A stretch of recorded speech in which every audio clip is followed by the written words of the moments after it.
인사 나누도록 하십시다. 사랑합니다. 반갑습니다. 은혜 많이 받으세요.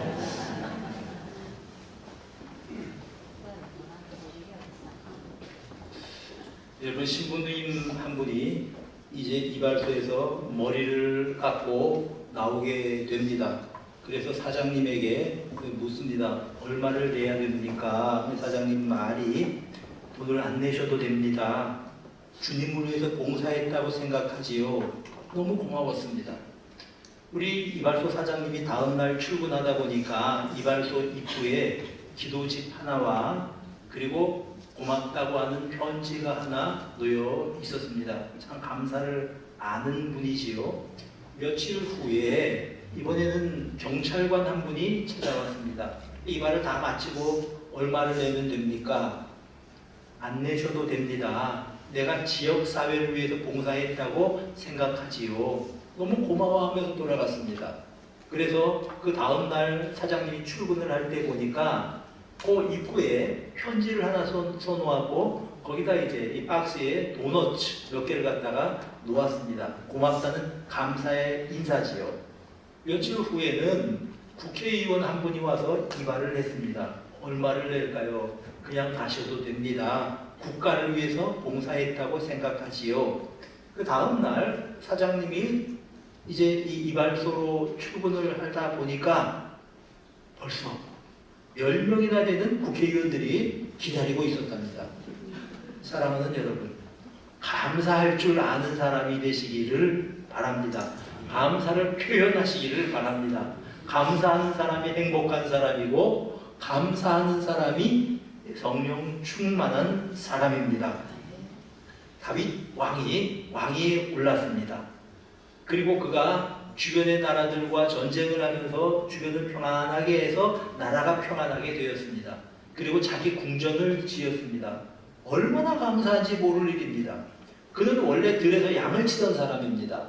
집에서도 아들 가운데 막내였는데 아들 취급도 하지 않던 그런 아들입니다. 그 아들을 들에서 세워주셔서 하나님께서 한 나라의 왕으로 삼아주셨습니다. 그리고 얼마나 많은 고통을 겪었는지 모릅니다. 사울 왕에게 쫓겨다니기를 10년 넘게 쫓겨다니면서 생사의 기로에서 살았습니다. 그런데 하나님께서 보호해 주셨습니다.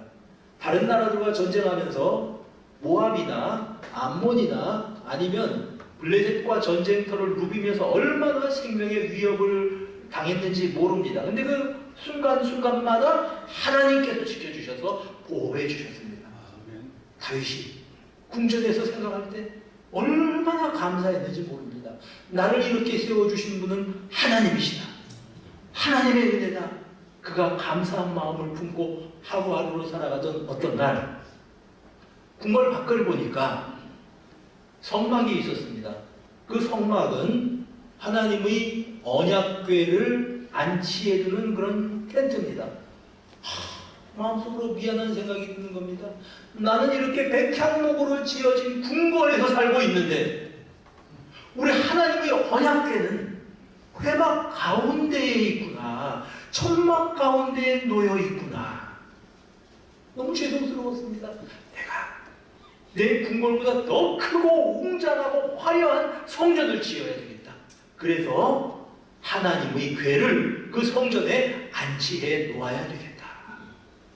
그가 당시에 종교 지도자였던 선지자 나단을 불러서 상의를 합니다. 어떻게 하면 좋겠습니까? 나단 선지자가 들으니까 너무 좋은 계획이거든요.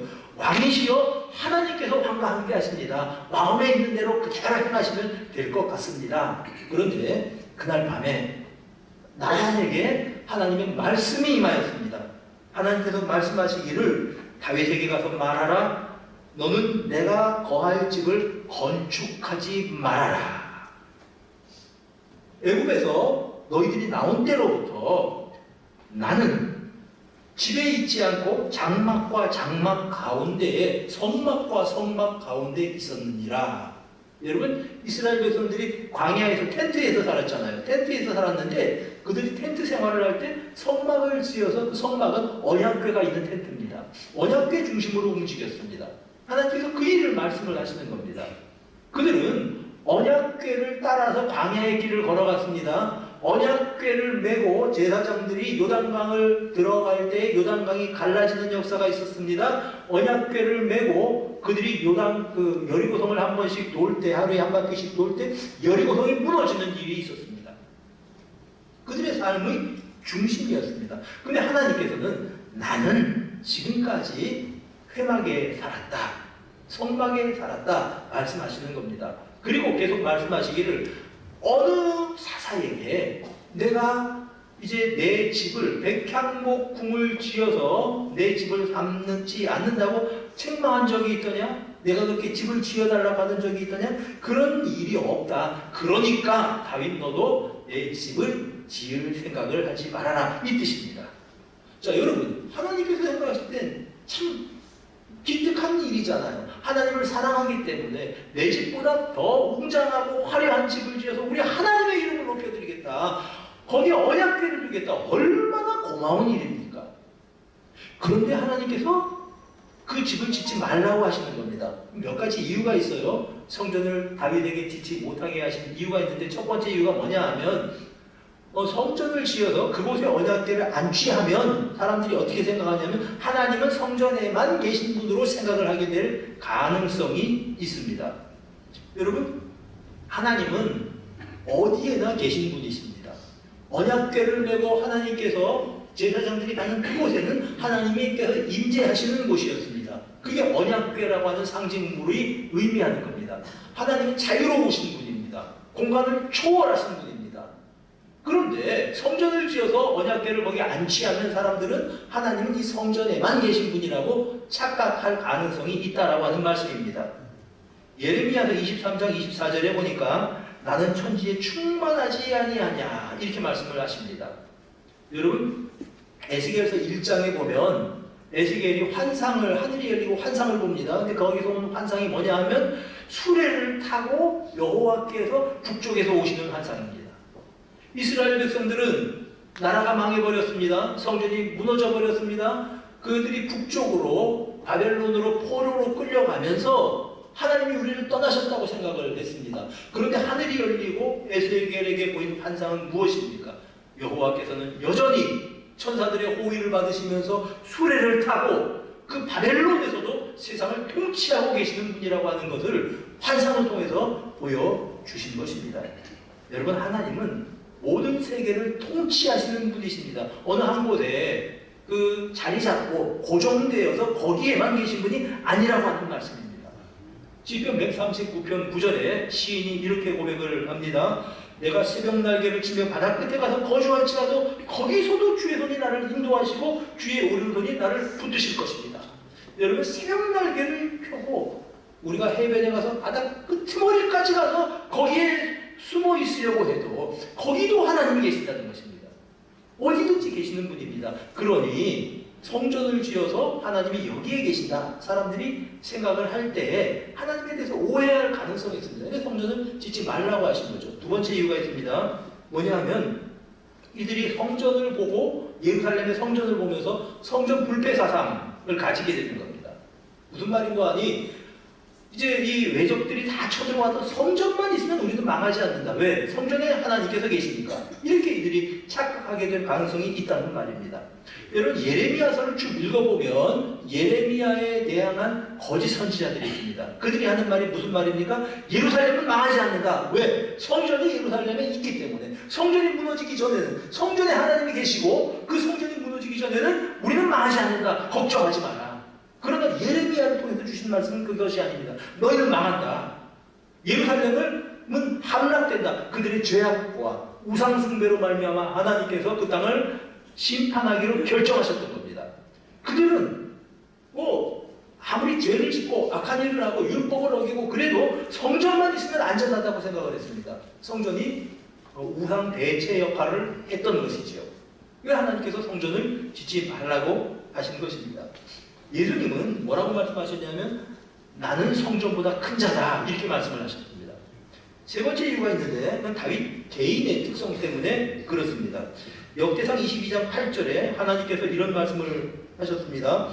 여호와의 말씀이 내게 임하여 이르시되, 다윗의 말입니다. 너는 피를 심히 많이 흘렸고 이제 크게 전쟁하였느니라. 피를 많이 흘리고 전쟁한 사람입니다, 다윗이. 그래서 내 이름을 위하여 성전을 건축하지 못하리라. 여러분, 이 이스라엘 백성들에게 다윗은 영웅입니다. 그런데 뒤집어 말하면 주변에 있는 나라 사람들에게 다윗은 어떤 사람입니까? 아주 무서운 적장이고 아주 잔인한 이웃 나라의 왕입니다. 그렇게 그들은 볼 겁니다. 전쟁을 해서 그 어떤 나라를 안정시켜 갔으니까요. 하나님은 어떤 분이십니까? 평강의 왕 예수 그리스도. 그런데 만약 다윗이 성전을 짓는다? 주변 나라들에게 비추어지는 하나님의 이미지는 전쟁의 신, 잔인한 신처럼 비추어질 것입니다. 하나님께서 아브라함을 선택하신 것은 한 민족을 만들어서 그 민족을 통해서 모든 세상에 복을 주시려고 하는 것입니다. 그러니 하나님은 모든 세상을 다 관심을 가지고 보시는 분이신데 다윗이 성전을 떡하니 지어놓으면, 다윗이 지으면 하나님은 잔인한 전쟁의 신, 이스라엘만의 신으로 전락해버릴 가능성이 있습니다. 그래서 하나님께서 못하게 막으시는 것이죠. 그런데 성전을 짓고자 하는 그 마음만을 하나님께서 받아주셨던 겁니다. 이것이 중요합니다. 하나님을 사랑하기에 성전을 지어서 하나님께 드리고 싶은 그 중심은 하나님께서 받아주셨다는 말입니다. 하나님은 외모를 보시는 것이 아니고 중심을 보시는 분이시다는 그러한 말씀입니다. 여러분, 구약 성경의 사사 중에 입다라고 하는 사람이 있습니다. 그가 암몬과 전쟁을 하러 나갈 때에 이렇게 하나님께 서원을 합니다. 하나님, 누구든지 내가 승전하고 돌아올 때에 나를 제일 처음 만나서 환영하는 그 사람은 내가 하나님께 번제로 드리겠습니다. 여러분, 이 소원은 하면 안 되는 소원입니다. 왜냐하면 레위기 18장 21절에 보면 하나님께서는 암몬 모압 사람들처럼 사람을 제물로 드리는 것을 엄격하게 금지하셨기 때문에 그렇습니다. 그런데 입다는 그걸 몰랐어요. 승전했습니다. 돌아올 때 자기의 외동딸이 아버지를 환영합니다. 노래를 부르면서 우리 아버지가 승리했다는 것입니다. 이스라엘을 지키고. 큰일 났죠. 입다가 자기의 딸을 하나님께 번제로 드렸다고 성경이 증거합니다. 그런데 그가 번제로 드린 이 행위 자체는 분명 잘못된 거예요. 그가 이 말씀의 깊이가 없으니까 이런 일을 했는데 입다의 헌신 자체는 하나님께서 받아주셨다고 하는 것입니다. 그래서 히브리서 11장 32절에 보면은 이렇게 증거합니다. 내가 무슨 말을 더하리요? 기드온, 바락, 삼손 모두 사사들의 이름이죠. 입다, 다윗 및 사무엘과 선지자들. 입다라고 하는 인물을 믿음의 한 표본으로서 그를 내세우고 있는 것입니다. 입다가 한 일이 잘했다는 게 아니고 하나님을 위해서 뭔가 드리고 싶어 해서 가장 소중한 것을 드리려고 했던 그의 마음은 하나님께서 받아주셨다는 겁니다. 마찬가지입니다. 여러분, 다윗이 성전을 지으려고 할 때 너는 안 된다, 너는 성전 지으면 안 된다 막으셨지만 다윗의 마음만은 하나님께서 받으셨다는 것입니다. 다윗이 성전 짓지 않았습니다. 그럼에도 불구하고 하나님께서 그에게 복을 주십니다. 먼저 그의 이 이름을 크게 만들어 주시겠다고 약속하십니다. 8절 보세요. 네가 어디로 가든지 내가 너와 함께 있어 내 모든 대적을 내 앞에서 멸하였은즉 세상에서 존귀한 자들의 이름 같은 이름을 내게 만들어 주리라. 너의 이름을 존귀하게 만들어 주겠다. 여러분, 다윗이 성전 지은 거 아닙니다. 생각만 했어요. 생각만 했는데 하나님이 너무 기뻐 받으셔서 그 마음을, 그의 이름을 크게 만들어 주시겠다 약속하셨습니다. 두 번째로 그 가문을 축복하십니다. 10절 보세요. 이제 이 전에 내가 사사에게 명령하여 내 백성 이스라엘을 다스리던 때와 같이 아니하게 하고 또 내 모든 대적으로 내게 복종하게 하리라. 또 내게 이르노니 여호와가 너를 위하여 한 왕조를 세울지라. 이 왕조가 집이라고 하는 뜻입니다. 바이트라 그래요. 영어로 그 히브리 말로 바이트. 여러분, 이 다윗은 하나님을 위해서 바이트, 집을 지어드리겠다고 했습니다. 근데 하나님께서 그래? 네가 나를 위해서 집을 지어주겠다고? 너는 집 짓지 않아도 돼. 그런데 내가 너를 위해서 바이트, 집을 지어줄 거야. 내가 너를 위해서 왕조를 세워줄 거야. 너의 후손들이 그 나라에서 유다 계속해서 왕위에 앉게 될 것이야. 다윗아, 참 고맙다. 그 마음은 고마운데 너는 성전을 지으면 안 되는 사람이야. 그런데 그 마음은 너무 고맙다. 그 대신 네가 나를 위해서 성전을 지어준다고 했으니까 내가 너를 위해서 집을, 너의 가문을, 너의 왕조를 세워주겠다 라고 약속을 하신 겁니다. 그리고 계속 성경을 읽어보면요, 그 왕조를 하나님께서 패하지 않겠다고 약속을 하시는 것입니다. 그 왕조는 견고히 세우겠다, 견고하게 하리니, 11절에 견고하게 하리니 12절에도 왕위를 견고하게 하겠다. 그리고 14절에도 내가 영원히 그를 내 집과 내 나라에 세울 것이다. 그의 후손을요 약속을 하신 것입니다. 생각만 했는데 하나님께서 그 가문을 축복해 주셨습니다. 그리고 한 가지 더, 하나님께서는 이 다윗의 소원을 하나님의 때에 이루어 주셨습니다. 다시 말씀드려서 다윗은 성전을 지으면 안 될 사람입니다. 피를 많이 흘린 사람이기 때문에. 그런데 너의 아들 가운데 평화의 사람이 나오게 될 것인데 그가 나를 위해서 집을 지을 것이다. 여러분, 그런 혼란한 시기에 리더십을 가지고 이웃 나라들과 전쟁을 해서 국가를 안정시킬 때에는 다윗 같은 사람이 필요했습니다. 그러나 다윗은 성전을 지으면 안 되는 사람입니다. 그래서 네 아들 가운데 하나가 성전을 지게 될 것이다 말씀을 하셨다는 것입니다.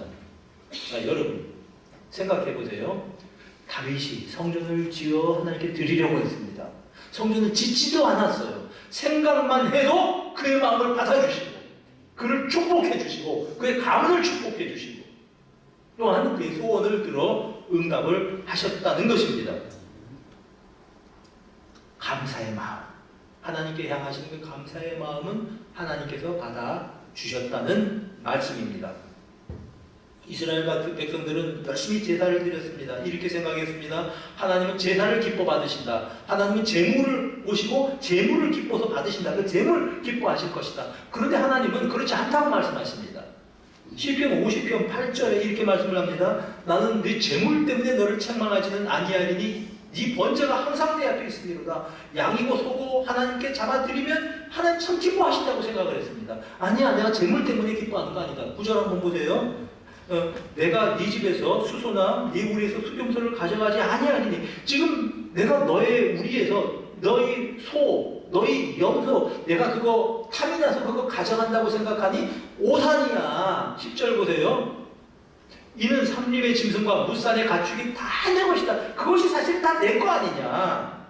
그렇게 말씀을 하시는 것입니다. 여러분, 하나님께서 재물에 대해서 관심이 있어서 재물을 많이 바쳐라 그런 게 아니라는 것입니다. 하나님께서 받고 싶으신 것은 재물 자체가 아니고 재물을 드리는 사람의 마음입니다. 하나님께 감사하는 사람의 마음을 받고 싶어 하시는 것입니다. 추수감사헌금을 우리 하나님께 드렸습니다. 이 감사의 헌금 자체에 하나님께서 관심을 가지고 계신 것이 아니고 감사하는 사람 자체에 감사하는 사람을 받고 싶어 하시는 것입니다. 이것이 우리 하나님의 마음입니다.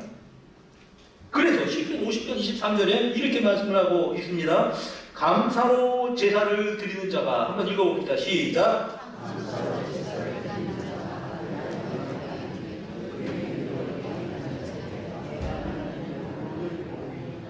감사로 제사를 드리는 자가 나를 영화롭게 한다. 하나님이 받고 싶어 하시는 것은 감사하는 사람, 감사하는 중심, 감사하는 마음을 받고 싶어 하신다고 하는 것입니다. 오늘도 우리가 하나님 앞에 나와 감사 예배를 드리면서 이렇게 감사한 마음을 모아 우리 하나님을 영화롭게 하는 우리 성도님들 모두가 되시기를 주님의 이름으로 축복합니다. 우리 둘째 딸이 고등학교 1학년 때입니다. 10년 전이 일이죠. 그 딸이 이제 고등학교 1학년, 2학년 올라가면서 뭐 어디 알바를 좀 한다고 그래요. 그래서 이제 휴일이 하루 있으면 가끔 이 알바를 할 때가 있었어요. 그래서 알바를 하고 뭐 제가 뭐 때문에 알바를 하려고 하나 뭐 그냥 두고 보았죠. 그러니까 알바를 한다고 했는데 그해 12월 성탄절입니다. 12월 25일 성탄절. 그 아이가 밤사이에 우리 테이블에 뭐를 올려놨냐 하면요, 목도리 하나 하고 그리고 장갑 하나 하고 그리고 스킨하고 로션 하나를 사서 올려놓고 거기 편지를 써놓았습니다. 성탄 선물이라는 거죠. 그걸 보는 순간 얼마나 감격했는지 모릅니다. 애가 알바를 하면서 하루 동안 알바하는데 애가 그냥 힘들었을 거 아니에요. 그러면서 이제 엄마나 아빠나 기뻐하는 모습을 생각하면서 돈을 모아서 그걸 사가지고 왔던 겁니다. 얼마나 고마웠는지 몰라요. 우리 딸들이 둘 다 지금 직장 생활을 하고 있지 않습니까? 지금 그때 준 것보다 훨씬 좋은 걸 우리에게 이제 사주고 제공하는 딸입니다. 그래서 가끔 우리가 어디 가면은 이제 좀 잘 지내라고 호텔방, 좋은 호텔방을 잡아가지고 이제 주기도 하고 딸들이 그렇게 하거든요. 근데 그들이 그렇게 이제 해주는 그 기쁨보다도 그 10여 년 전에 또 우리 어린 딸이 부모를 생각하면서 뭔가 이 자기가 알바를 해서 사주었던 목도리, 로션, 장갑 잊을 수가 없는 겁니다. 그것이 사랑의 마음이기 때문에 그렇습니다. 하나님께서 기뻐 받으시고 싶어 하시는 것이 이런 마음이라고 하는 말씀입니다. 우리 예수님께 어떤 한 소년이 보리떡 5개와 물고기 2마리를 드립니다. 제자들에게 이것을 선생님에게 가져다 드리자. 우리 주님께서 그걸 받으시고 감동하셨습니다. 감사기도 하셨습니다. 그리고 그 오병이어를 통해서 5,000명이 넘는 사람들이 먹었다고 하는 사실을 우리는 알고 있습니다. 사람들이 막 헌금을 할 때 어떤 한 과부가 이제 이 렙톤, 그 화폐 단위의 동전이에요. 동전 2개를 성전함에 넣는 것을 보시고 예수님께서 감동하셨습니다. 그리고 주변 사람들에게 말씀하십니다. 이 과부가 누구보다도 많이 헌금했다. 액수를 말씀하시는 거 아닙니다. 사람들은 자기 가진 것에서 자기의 헌금을 했지만 이 여인은 자기가 가진 것 전부를 하나님 앞에 드렸다. 우리 주님께서 감동하신 헌금입니다. 여러분, 감옥과 수도원 생활은 별로 차이가 없답니다. 그냥 식사도 거친 식사를 하고 험한 잠자리에서 제한된 곳에서 갇혀서 지내는 감옥이나 수도원이나 비슷하대요. 그런데 가장 큰 차이가 뭐냐 하면 감옥에서는 대개 사람들이 불평만 한답니다. 누구 때문에 내가 여기 들어왔어. 근데 수도원에서는 감사로 하루를 시작한답니다. 여러분, 주변을 한번 돌아보십시오. 감사할 일들이 얼마나 많은지. 미국의 프린스턴 대학의 총장이었던 존 위더스푼이라고 하는 분이 있습니다. 미국 독립의 아버지 중에 한 사람이죠. 굉장히 중요한 역할을 한 사람인데 목사님이에요. 이 목사님에게 어떤 사람이 찾아와서 막 사무실 총장님 너무나 감사합니다. 너무 감사한 일을 겪었습니다. 그랬더니 하는 말이 총장님, 내가 오늘 마차를 타고 여기 왔는데 낭떠러지의 마차가 굴렀습니다. 그런데 내가 다치지 않았습니다. 얼마나 감사합니까? 위더스푼 목사님이 하신 말씀이 뭔가 하면요. 아, 그렇습니까? 그러면서 나는 매일 그 길을 따라서 출근합니다. 학교로. 그런데 지금까지 한 번도 내가 탄 마차가 구르지 않았습니다. 얼마나 감사할 일입니까? 여러분, 마차가 굴러서 그 가운데에서 다치지 않는 것도 감사할 일이지만 평생 그 길을 다니면서 마차가 구르지 않았던 것도 감사할 일이 아닙니까? 감사의 제목을 찾아보시기를 바랍니다. 모든 것이 감사할 제목이라고 하는 말씀입니다. 2005년 10월 18일에 미국 인디애나주에 있던 어떤 그 주부가 자기 집 그 정원에 앉아서 피켓을 들고 시위를 합니다. 스트라이크라고 써가지고 이제 이 파업 중이라는 거죠. 엄마는 파업 중이라는 얘기예요. 그리고 이제 거기 있으니까 하도 이상하니까 신문사 같은 데 찾아올 거 아닙니까? AP통신에서 사람을 보내서 기자들이 찾아가서 왜 이러고 앉아 계시냐고, 지금 뭐 때문에 파업을 하시냐고, 주부가 파업을 하니까. 그랬더니 그 여자분이, 그 전업주부였던 여자분이 이렇게 이야기를 합니다. 내가 잔디도 깎고 설거지도 하고 요리도 하고 청소도 하고 다 내가 합니다. 그런데 우리 가족 구성원 가운데 자녀가 넷인데 남편도 있고 그리고 며느리들도 같이 살았대요. 어느 누구도 이것을 당연하게 생각하지 고맙다고 생각하는 사람이 없습니다. 나는 우리 가족들이 내가 하는 일에 대해서 고맙다고 생각할 때까지 나는 이 일을 하지 않을 겁니다. 나는 파업할 겁니다. 근데 그게 방송에 나왔어요. 여러분, 생각해보세요. 아내가 있으니 한 가정이 존재할 수 있는 거 아닙니까? 남편이 얼마나 고마운 사람들입니까? 당연한 게 아니에요. 그게 감사하는 일입니다. 사랑하는 여러분, 모든 것이 감사할 제목들입니다. 살아있음이 감사할 제목입니다. 오늘 내가 살고 있는 이 하루는 어제 죽은 사람이 그렇게 살고 싶어 하던 내일입니다. 오늘 내가 살아있음이 감사할 일입니다. 내가 그리스도인으로서, 신앙인으로서 살고 있고 이 예배의 자리에 나와서 하나님 앞에 함께 예배드릴 수 있음이 감사한 일입니다. 여러분, 내가 해운대 출애굽교 교인으로 함께 교제하며 살아갈 수 있음이 얼마나 감사한 일입니까? 대한민국 국민님이 얼마나 감사할 일일지 모를 일입니다.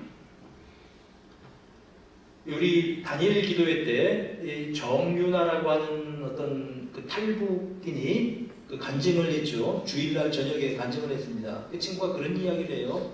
너무 본인은 안타깝다는 것입니다. 뭐가 안타까운가 하면은 헬 조선이라고 하는 말을 듣는데 그 말을 들으면 너무 마음이 아프대요. 난 그렇게 말하는 사람이 있으면 그 사람 데리고 와서 한번 자기하고 같이 북쪽으로 올라갔다 한번 가보라고 이야기하고 싶대요. 거기가 사실은 지옥이래요. 거기가. 그렇게 이야기를 합니다. 사랑하는 여러분, 주변을 돌아봅시다. 얼마나 감사할 일입니까? 오늘 살아있음이 모든 것이 하나님의 은혜입니다. 당연한 건 하나도 없습니다. 하나님의 은혜입니다. 감사하십시오. 감사로 제사를 드리는 자가 하나님을 영화롭게 합니다. 다윗은 감사의 마음을 품기만 했는데, 감사의 생각을 하기만 했는데 하나님께서는 그 감사를 받아주시고 그를 축복하시고 그의 가문을 축복하시고 그의 소원을 들어 응답하셨던 것입니다. 이런 감사가 우리 모두의 감사가 되기를 축복합니다. 우리 다 일어나셔서 함께 찬송 부르시겠습니다. 우리 은혜여서